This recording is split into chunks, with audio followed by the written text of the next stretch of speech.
नमस्ते। बाबा विशुद्धानंद जी की गुरु परंपरा की ओर से मैं अनिरुद्ध मुखर्जी आप सभी को बहुत बहुत स्वागत करता हूँ। पिछले दिन वीडियो फिर आगे कंटिन्यू कर नहीं पाया क्योंकि सनलाइट थोड़ा सा कम होके आ रहा था, तो इसलिए मैं सोचा ठीक है बाद में करेंगे। तो आज थोड़ा सा टाइम मिला वीडियो करने के लिए, तो आज थोड़ा सा कंटिन्यू करेंगे। तो जो हमारा ये वीडियो का चर्चा चल रहा था, इस चरण में हम चर्चा करेंगे मेरे बारे में। ठीक है, लोगों का काफ़ी सवाल रहता है, ये आदमी यूट्यूब में वीडियो डाल रहा है, फेसबुक में कुछ लिख रहा है, वेबसाइट में कुछ लिख रहा है, ये क्या है, कौन है, कहाँ से आया, कहाँ से टपका, आसमान से टपका खिजूर में अटका। ठीक है, तो लोग समझते क्या है, अरे कौन है भाई। ठीक है, तो देखिए भाई साहब, थोड़ा तो कुछ अथॉरिटी आता है, थोड़ा कुछ तो एक कॉन्फिडेंस के जगह आता है। एक दिन में तो आसमान से मैं नहीं टपका, बरसों का मेहनत है, बरसों का काम है, करे हैं, कर रहे हैं, करते रहेंगे। उस वजह से थोड़ा सा कुछ अंदर से कुछ ऐसा एक स्ट्रेंथ मिलता है कि नहीं कुछ कह सकते, कुछ कुछ इस गुरु परंपरा के बारे में कहने के लिए मेरा कुछ अथॉरिटी बनता है, ये तो वो लगता है अंदर से। तो कहाँ से आया, क्या, अरे कौन है भाई। ठीक है, इसके बारे में थोड़ा सा चर्चा करेंगे। देखिए भाई साहब, इसके लिए मैंने किताब लिखा है, वो विशुद्धाश्रम एंड माई स्टोरी करके मैं एक किताब लिखा था 2015 को। ठीक है, जब मेरा गुरु जी का शरीर त्याग हुआ, उसके बाद आश्रम से मेरा कुछ तर्क हो गया मेरा गुरु जी का लड़की के साथ, तो मेरे गुस्सा आया और मैं गुस्सा में पूरा एकदम पब्लिकली थोड़ा बहुत निकलता हूँ। ठीक है, माने ऐसा नहीं झगड़ा करूँ, मैं पूरा लोगों के सामने मैटर डाल देता हूँ, देखो ये क्या चल रहा है। तो मुझे बहुत गुस्सा आया, तो मैं बोला ठीक है लिख देता हूँ, एकदम पूरा किताब लिख दिया। किताब थोड़ा सा एमेच्योर है, थोड़ा सा जोश में लिखा, होश में नहीं लिखा, फिर भी चलो तब लिखा तो लिखा, ठीक है, गलत तो कुछ नहीं लिखा, सब सही है। तो वो किताब का लिंक मैं डिस्क्रिप्शन बॉक्स में मैं दे दूंगा, आप चाहे तो उसको आप खरीद सकते हो। ठीक है, फ्री में भी दे सकता था, क्योंकि पर फ्री में देंगे तो आप लोग पढ़ोगे नहीं पैसे दे के खरीदोगे तो आप अंत तक पढ़ोगे, क्योंकि पैसे के लिए आपको जलेगा कि नहीं ये किताब तो खत्म करना, पैसा दिया तो चलो ठीक है।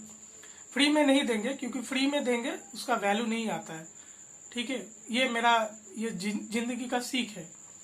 ठीक है, आपका दीक्षा के लिए भी जो मेहनत करवा रहा हूँ वो उसी लिए, क्योंकि फ्री में देता तो वैल्यू नहीं रहता।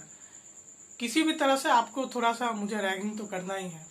चलो छोड़ो, तो वो किताब आप देख ले सकते हो, तो वो किताब में पूरा डिटेल्स है, वहां से थोड़ा सा रेफरेंस करके थोड़ा सा वीडियो को छोटा करके समाप्त करेंगे, क्योंकि ज़्यादा कुछ मेरे बारे में अरे क्या है भाई साहब। ठीक है, वो उसमें नहीं है, थोड़ा बहुत एक्सप्लेनेशन बस है।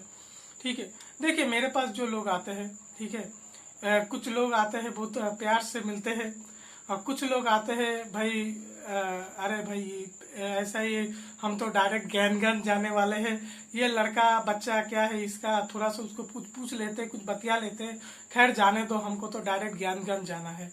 ठीक है, तो वो सोच लोग भी वो सोच लेके भी लोग मेरे पास आते हैं। और कुछ लोग प्यार से बात करते नहीं, कुछ आध्यात्म आदमी है, ठीक है, थोड़ा सा इज्जत देने में क्या जाता है, तो खैर चलो।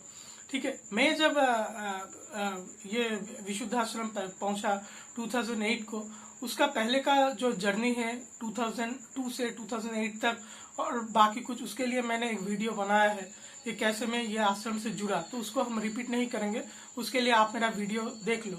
मेरा क्या ना, आप मेरा यूट्यूब पे वीडियोस में जाओ, उसमें मैं प्लेलिस्ट बनाता हूँ। ठीक है, प्लेलिस्ट में एक टॉपिक बना के उसका वीडियो को सीरीज देता हूँ, तो वो थोड़ा बहुत उसमें आपको कवर होता है, तो आप प्लेलिस्ट भी चेक कर लेना। कुछ वीडियोस है जो प्लेलिस्ट से बाहर भी है, बाद में अगर कभी मौका मिले तो कोई ना कोई प्लेलिस्ट में उसको घुसा सके तो वो घुसा देंगे, वो बाद की बात है। मेरे लिए हर कोई भी सवाल आता है तो उसका आंसर मैं वीडियो में जरूर देता हूँ, क्योंकि पर्सनली जवाब देना मेरे लिए पॉसिबल नहीं है, क्योंकि सवाल एक ही रहता है, एक ही सवाल 10 लोग पूछते हैं, अभी हर 10 लोग को मैं जवाब देता फिरूँ, काम करूँ ये जवाब देता फिरूँ, इसके लिए वीडियो बना दो, जिसका मर्जी है जवाब भाई साहब ढूंढ लो, जिसको जवाब ना चाहिए चलो कोई बात नहीं खोजने के लिए जिंदगी बहुत बड़ा है, ये दुनिया बहुत बड़ा है। ठीक है, मेरे बारे में आता है तो आश्रम में कैसे जुड़े उसके लिए वीडियो तो मैंने बना दिया। ठीक है, तो आश्रम के जुड़ने के बाद का मैं बता रहा हूँ, तो दो तरह का मेंटेलिटी होता है। एक जो डायरेक्ट ज्ञानगंज जाने वाले हैं, और दूसरा जो है, ठीक है, ज्ञानगंज तो उतना शायद पहुंच नहीं पाएंगे, अभी का क्या है थोड़ा सा एक्सप्लोर करके देखते हैं। ठीक है, तो मैं तो डायरेक्ट ज्ञानगंज जाने के लिए विशुद्धाश्रम पहुंचा था। ठीक है, जब जेठू था उनको तो तब मेरा वो दीक्षा विक्षा लेने का भी कोई प्रोग्राम नहीं था। गुरु तो छोड़िए भाई साहब, मेरा गुरु तो भाई अष्ट सिद्धि अष्टादश सिद्धि वाला बहुत बड़ा कोई योगी होंगे, और उसके लिए मैं तो तब गुरु का संधान कर रहा था, काफी अपना अध्यात्म तब मेरा चल रहा था। तो मैं वैसे ही बस विशुद्धाश्रम पहुंचने गया, क्या चल रहा है भाई साहब। ठीक है, कोई ऐसा कुछ नहीं है अरे भाई मैं आ गया भगवान के पास, कुछ नहीं, एकदम साधारण सा। भाई मेरा गुरु बहुत महान है, मेरा तो बहुत बड़ा कोई गुरु होगा, उसके लिए मैं तैयारी करूँ, या आश्रम में भी आके देखता हूँ, अगर कुछ मिलता है तो ठीक है चलो, ऐसा मनोभाव लेके मैं गया था। ठीक है, ऐसा नहीं बहुत फालतू है, ऐसा मनोभाव भी नहीं था, बस वो एक मॉडरेट था, चलो देख के जाके देखते क्या है, ऐसे करके। ठीक है, तो चलो मैं घमंडी था बेवकूफ साला, तो ठीक है चलो कोई बात नहीं। ठीक है, तो मैं गया आश्रम में, तो उधर जेठू था, जेठू मतलब बाबा विशुद्धानंद जी का जो पूता था वहाँ पे था। तो थोड़ा बहुत उनसे बातचीत हुआ। तो उसके बाद मैंने जैसे आपका काफी वीडियो में बोला था कि मेरा जेठू जो था वो काफी उतना मिलनसार नहीं था। ठीक है, 2-4 बात के बोलेगे ठीक है अभी आप जाओ बाद में आना। तो फिर मैं 2-4 दिन बाद गया, फिर 2-4 बात हुई, फिर से बोला ठीक है आप जाओ फिर बाद में आना, फिर से जाओ, तो वैसे ही चलता रहा, जाओ 2-4 बात करेंगे बाद में आना, जाओ बाद में आना। और उनका क्या था, वो तो मेरे तरफ देखते भी नहीं थे, वो देखते थे सीधा दीवार में, मैं बैठा नीचे जमीन में, और वो देखते दीवार में, किसी को ताक रहे दूसरी तरफ बात कर रही है, ऐसा उसका था। ठीक है, तो मैं सोचा ये ऐसे कैसे चलेगा, मैं सोचा थोड़ा सा इसमें रुक के तो देखना है, क्योंकि बाबा विशुद्धानंद जी का तब मैं जीवनी जो पढ़ा, तब मैं 200-250 महात्मा महापुरुषों का जीवनी मैंने पढ़ा, मैं बहुत संतों का जीवनी पढ़ा। बाबा विशुद्धानंद जी का जीवनी पढ़ के मुझे लगा आदर्श योगी है, तो उनका स्थान है, तो अभी मुझे थोड़ा सा रुक के यहाँ पे देखना है क्या है। तो इसलिए मैं सोचा कहाँ कैसे यहाँ पे रुका जाए, जेठू के पास जाता, वो तो बोलते हैं 2-4 बात करके निकल जाओ। तो फिर एक दिन मुझे पता है जेठी माँ मुझे बोले कि अनिरुद्ध तुम आए हो बेटा, आश्रम का कुछ सामान तुम ये बाहर दुकान से मुझे ला के दो। तो मैं ला के दिया, फिर गया 2-4 दिन बाद आश्रम से ये सामान मुझे ला के दो। ठीक है, मैं गया, तो तब मुझे थोड़ा वो मेरे समझ में आया कि देखिए जो ये बाबा विशुद्धानंद जी का जो आश्रम है, ये बाबा विशुद्धानंद जी का खुद का इच्छा नहीं है, ज्ञानगंज वाले ने उसका इच्छा किया, उन्होंने संकल्प किया, बाबा विशुद्धानंद जी बस गुरु का आज्ञा का पालन किया, ये आश्रम को वो बनाया। तो ये आश्रम का जो लोग देखभाल कर रहे हैं, तो उसको अगर हम लोग थोड़ा बहुत कुछ सहयोग कर सके तो ये बाबा विशुद्धानंद जी का सेवा हुआ, और ज्ञानगंज वालों को भी सेवा हुआ, क्योंकि ये आश्रम उनका संतान है, उनका संकल्प से ये आश्रम बना, ये आश्रम का ईंट बना, इसका ये पूरा दीवार बना। तो मेरा अगर उन लोगों से लिए मेरा कुछ फर्ज बनता है, तो ये आश्रम को जो लोग देख रहे हैं उनको थोड़ा बहुत मदद कर दो। तो उन लोगों को मदद की जरूरत भी थी, क्योंकि मैं बच्चा था, पर मेरा दिमाग तो एकदम शार्प, पूरा एकदम एंटेना खुला रहता है। तो मैं देखा कि जेठू का उम्र कभी 80 साल 82, 83 ऐसा था उनका उम्र, और जेठीमा था, और उनका दोनों लड़की का शादी हो गया, ससुराल में रह रहे। तो आश्रम में क्या है, लोग आते जाते रहते, पर ऐसा कोई फिक्स्ड आदमी नहीं है जो वहाँ रुक के थोड़ा सा, परिवार में काफी चीजों का जरूरत होता है, सुविधा असुविधा रहता है, वो देखने करने के लिए कोई भी नहीं है। तो मैं सोचा ठीक है मैं जाता हूँ, तो जेठीमा कुछ लाने के लिए बोलते हैं, तो ये उनका जरूरत है, और मेरा जरूरत है कि ये जरूरत को लेके मैं वहां पे पहुंचूं, क्योंकि आप किसी के घर में वैसे ही नहीं जा सकते, आपका कोई एजेंडा रहना चाहिए, कोई कॉज रहना चाहिए, कोई स्कोप रहना चाहिए, जिसके लिए आप किसी के घर में जाओ। किसी के घर में आप 2-4 बार जा सकते हो, 5 दिन बाद वही सोचेगा अरे ये आदमी कहाँ मुंह उठा के आ जाता है। ठीक है, तो उन लोगों का क्या जरूरत था कि उन लोगों का चाहिए था कोई, क्योंकि आश्रम में वो लगता है ना, वो बाद में बताऊंगा, कुछ सामान वो रहता है, और तो वो सामान उसको चाहिए, और मुझे चाहिए आश्रम में रुक के देखने का क्या चल रहा है। और फिर ज्ञानगंज और जो गुरु का बात मैंने बताया कि आश्रम में वो लोग रह रहे, तो उनको अगर सेवा करे, हमारा लक्ष्य क्या है, ज्ञानगंज है, हमारा गुरु है, वो हमारा लक्ष्य है। तो गुरु का संकल्प का जो लोग पालन कर रहे हैं उसको अगर हम लोग सहयोग कर सके तो वो हमारे लिए वो सेवा हुआ, प्रत्यक्ष सेवा नहीं हुआ, परोक्ष रूप से सेवा हुआ। तो ये मान के मैं अपना मन बनाया। तो फिर ऐसे जाते रहा, जेठी माँ कुछ वो सामान वामान लेके आने को बोला। तो ग्रेजुअली चीज कैसे हुआ, मैं थोड़ा सा इसको फिर तो उतना अभी मैं खींचूंगा नहीं, आप समझ लो। ग्रेजुअली ऐसे हुआ, आश्रम के पूरा मार्केटिंग डिपार्टमेंट मेरे ऊपर आ गया। आप इलेक्ट्रिसिटी का बिल समझ लो, टेलीफोन बिल समझ लो, फिर मुदी खाना जो माल होता है, कन्फेक्शनरी माल होता है, फिर डॉक्टर का दवाइयाँ होता है, फिर लॉन्ड्री होता है, फिर सब्जी भाजी होता है, फिर ड्राई क्लीनिंग का कुछ होता है। फिर अगर उन लोगों का अगर कुछ डॉक्टर के पास दिखाना होता तो मैं ही जाता था, मैं ही रिक्शा बुलाता था। आप अपने जीवन में हर एक दिन में क्या चलता है, अगर आप उम्रदाज हो आपके तो जितना भी गृहस्थ में काम रहता है, गैस का वो भी मैं भूल गया, कुछ भी हो, कुछ भी शायद मेरा कुछ छूटा नहीं, जो कुछ भी था वो सभी में ग्रेजुअली फिर मैं वो चीजों में इन्वॉल्व हो गया। ठीक है, तो वो पूरा चीज मैं काम पूरा देखता था, सुबह हो शाम हो, दोपहर की धूप हो, बरसात हो। सिनेमा वाली बात नहीं कर रहे, प्रैक्टिकली वही मेरा ड्यूटी चालू था। मुझे भूख लगा पर मैं आश्रम के काम में बाहर घूम रहा हूँ, तो वो मेरा फिर डेली का वो रूटीन बन गया। डेली सुबह शाम जाता हूँ, टाइम का कुछ नहीं, फिर टाइम का पाबंद भी हट गया। आप किसी के घर में जाते हो आप शाम को जाओगे, मेरा तो क्या, मेरा फिर कोई टाइम नहीं, पूरा सुबह से शाम तक कभी भी जाओ। और फिर वो धीरे धीरे रोज जाने लगा, दिन में कई घंटे तक वहां पे बिताने लगा, तो वो चीज धीरे धीरे डेवलप करने लगी। ठीक है, तो ये आप समझ लीजिए, उसको फिर अभी ज्यादा उसको नहीं करेंगे, तो फिर पूरा पॉइंट पे आता है। जेठू का मैंने बताया, जेठू तो काफी मिलानसार आदमी तो नहीं था। गए तो उनका क्या फिर था, मैं बाजार करता था तो वो हिसाब लेते थे, हर एक पैसा का हिसाब लेते थे। ठीक है, और मेरे से सीधे मुंह बात तो नहीं करते थे, वो देखते थे सामने दीवार में।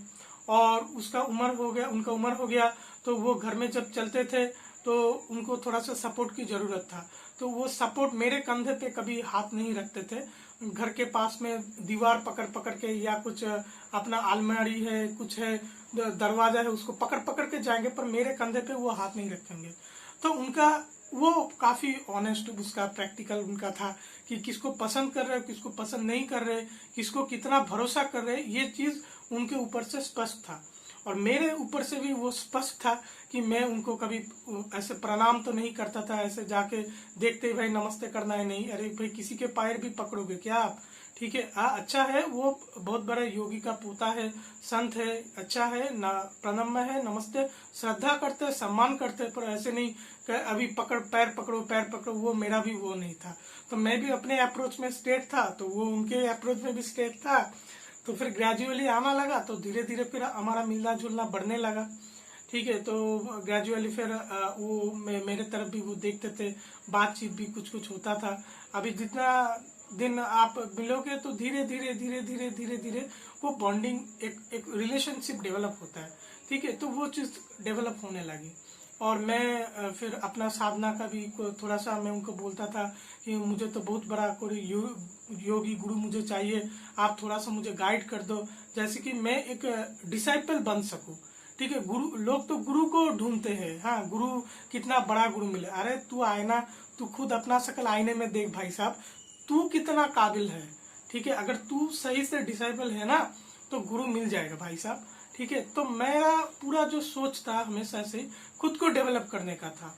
खुद को डेवलप करने के लिए मैं पूरा अपना काम फिर मैं करता था।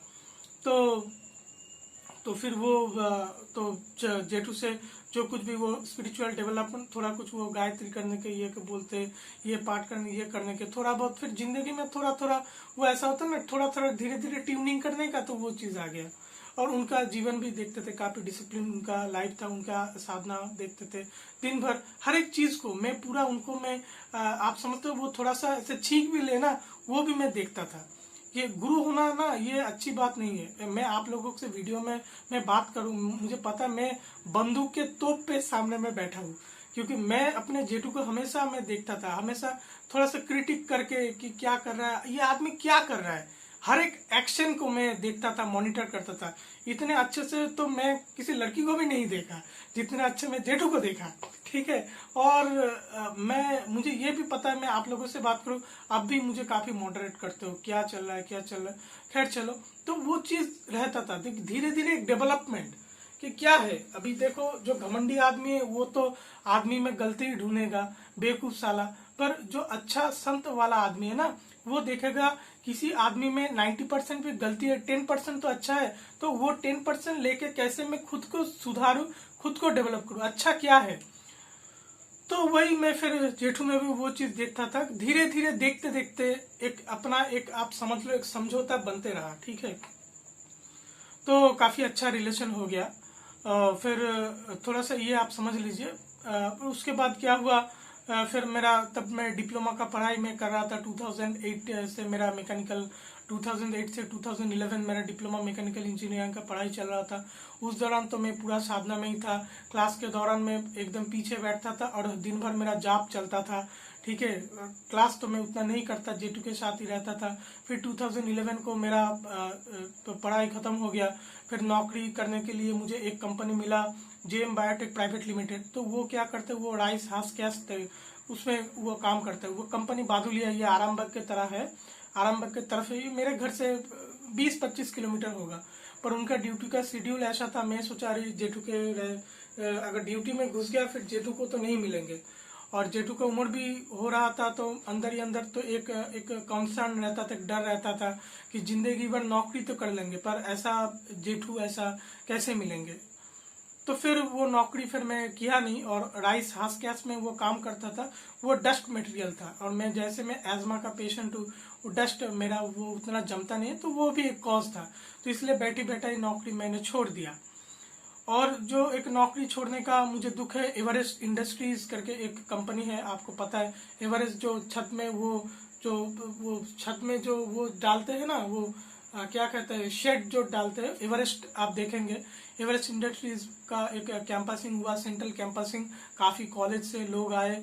और उसके बाद फिर वहां से क्वालिफाई करके फिर कंपनी में गए, ग्रुप डिस्कशन हुआ, इंटरव्यू हुआ।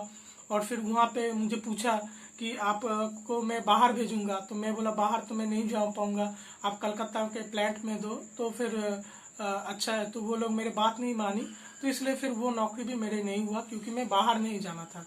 पर वो मेरा जिंदगी का, आप सोचते हैं अभी भी थोड़ा बहुत दुख रहता है कि एवरेस्ट इंडस्ट्रीज जैसे कंपनी स्टॉक मार्केट में भी लिस्टेड है, 75 ईयर्स कंपनी, अगर उस कंपनी में रहता था तो थोड़ा सा प्रोफेशनली तो कुछ सेटल रहता था।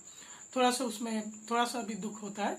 फिर चलो जेठू के लिए वो भी फिर छोड़ दिया। फिर 2011 से 2013 तक कुछ नहीं किया। सुबह शाम आश्रम में डेली जाने का, रहने का, बस खाना पीना तो घर में ही होता था। आश्रम में जाए तो उधर भी कुछ हो जाता। वो पूरा डिटेल्स मैंने किताब में डाला, उसको और नहीं खींचेंगे, तब समझ लो वो बात। ठीक है, तो वो चीज मेरा चलता था। फिर क्या है, फिर 2013 भी फिर निकल रहा था, तब लोगों ने फिर बोला ये लड़का पढ़ाई भी नहीं कर रहा है। 2011 से मैं कुछ पढ़ाई भी नहीं कर रहा हूँ, फिर काम भी कुछ कर नहीं रहा हूँ, दिन भर में आश्रम में बैठा हुआ हूँ। तो मेरा जो मामा है वो मेरा मम्मी पापा को बोलते इसका दिमाग खराब हो गया, इसको साइकियाट्रिस्ट दिखाओ। मेरा पड़ोसी वाले मेरा मम्मी पापा को कह रहे इसका दिमाग खराब हो गया, ये जेठू कोई तंत्र मंत्र किए, इसका पूरा वशीकरण कर दिया, कुछ ब्लैक मैजिक किया। मैं इतना मेरा गुरु के काम, तब गुरु तो नहीं बना, तब जेठू के काम में ही मैं बना रहता था, क्योंकि मेरा वही था, वो ज्ञानगंज और वो आश्रम, फिर वो वही टारगेट के अनुसार, सर वो टारगेट के अनुसार ही मैं जेठू के लिए काम करता था। फिर 2013 को ऐसा बस लोगों ने बोलने लगा, तो फिर मैं सोचा ठीक है, कुछ काम तो करना है। तो आश्रम में मैं पहले से ही, मैंने आपको बोला आश्रम में काफी इंडस्ट्रियलिस्ट आते हैं। तो वहाँ पे ऑसीम रॉय करके एक थे, वो बाबा के भक्त है काफी। तो आश्रम में मुझे उनसे मुलाकात, थोड़ा बहुत बातचीत हुआ था। फिर मैंने उनको संपर्क किया कि भैया आपके कंपनी में नौकरी का कुछ है, क्योंकि नौकरी तो भी करना है। लोग काफी मम्मी पापा को ऐसा वो कर रहे हैं, काम करना है लोगों को दिखाने के लिए। तो वो उन्होंने मुझे जॉब ऑफर किया, 5000 रुपीज उनका कंपनी में। उतना प्रेशर भी नहीं था मेरे लिए, काफी छूट था टाइम के लिए। और कुछ 4-4:30 बजे तक मैं कंपनी से निकल जाता था। फिर अग्निवीणा एक्सप्रेस जो होता है, एक्सप्रेस पर ट्रेन पकड़ के करीब करीब 7:30 बजे तक मैं बर्धमान आ जाता था। तो 7:30 बजे बर्धमान आके फिर पहले तो मैं आश्रम में आ जाता था, फिर घर जाता था। तो 7:30 बजे उतर के मैं घर जाने लगा। फिर 8 बजे आश्रम में आने के बाद फिर जेठू के साथ रात को 9 साढ़े 9 बजे तक, जब तक जेठू नहीं सोते थे, उनको गुड नाइट बोल के पूरा सब काम खत्म करके फिर मैं आता था रात को। फिर सुबह में काम करने के लिए जाता था। तो सुबह जाता था तो मैं जेठू का दर्शन करके फिर मैं ट्रेन पकड़ के मैं फिर कलकत्ता के लिए रवाना होता था। तो उसके लिए मेरा मम्मी के ऊपर काफ़ी प्रेशर हो जाता था। ये लड़का फिर सुबह उठ के फिर इसका टिफिन विफिन बना के फिर ये आश्रम जाएगा, फिर ट्रेन पकड़ेगा।